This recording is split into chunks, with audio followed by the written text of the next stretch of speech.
Now, exactly what level of stability is socially desirable is, of course, a matter of opinion. What is the proper role of the profit motive in the professions, such as law and medicine and the media, is similarly open to debate. But there can be no question that the profit motive has had a nefarious influence in the political sphere because it has aggravated the agency problem. Now, how can the agency problem be minimized?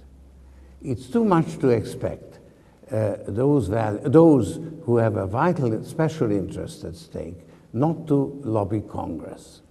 The tobacco industry is bound to oppose legislation against cigarettes, and the insurance industry will be against a single-payer healthcare system. But those who don't have a vital interest at stake ought to give precedence to the public interest over their narrow self-interest. They needn't be bothered by the so-called free rider problem, namely that others who act more selfishly would also benefit from their unselfish behavior, because the objective of the exercise is to benefit the public. To sum up, yesterday I argued that the cognitive function ought to be given precedence over the manipulative function. Today I argue that while the profit motive is perfectly justified within the existing rules, when it comes to making the rules, the public interest ought to be given precedence over personal interests. I firmly believe that if a minority of the electorate met those two requirements, representative democracy would function better. Now, I realize that this is perhaps a politically incorrect, elitist point of view, because I attribute great importance to an elite that is devoted to the pursuit of truth and devoted to the public interest. But I firmly believe that that is what we need for an open society to flourish and actually even to survive. Now, I'd like to end on a personal note. I have practiced what I preach. As a hedge fund manager, I have played by the rules and tried to maximize my profits. As a citizen, I try to improve the rules, even if the reforms go against my personal interests.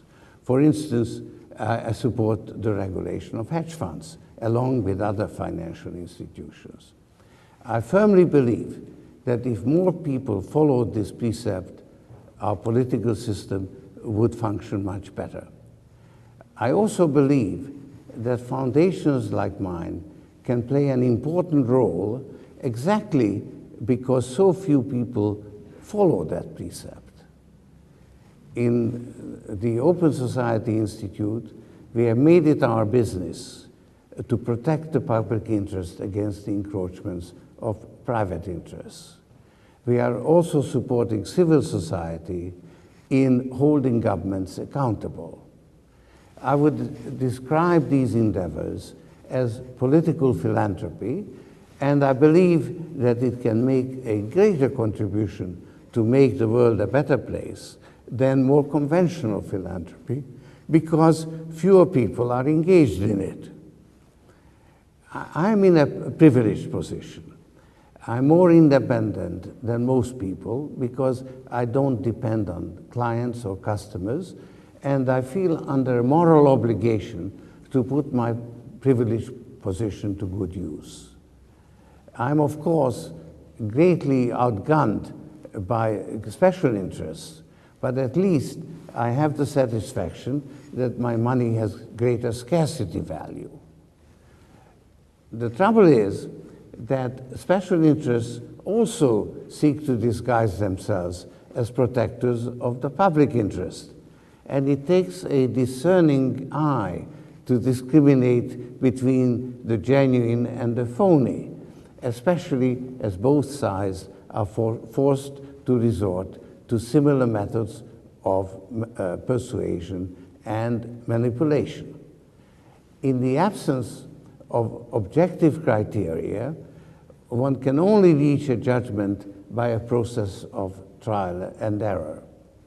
People of good intentions engaged on one side of the debate often find it difficult to believe that there are people on the other side with equally good intentions. The best way to find out is by taking their claims at face value and engaging them on the substance of their argument. This has the beneficial effect of giving the cognitive function precedence in the political debate. Only if they fail to respond in kind should they be dismissed and subsequently ignored. There are people like that in every country.